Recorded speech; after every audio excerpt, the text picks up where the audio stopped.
Cockatoo here that she's very private, even though she's part of Petunia's flock. I call her Chiquis because she's got a yellow feather somewhere in there. It's Chiquis.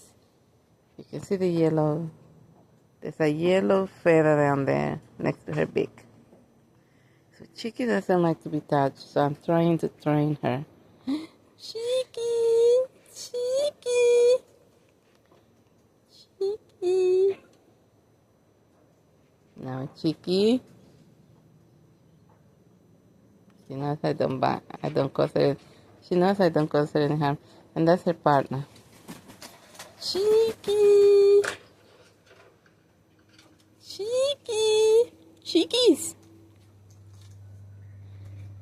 Eventually, I'm gonna win her confidence, guys. She's just the only one that doesn't let me rub her belly.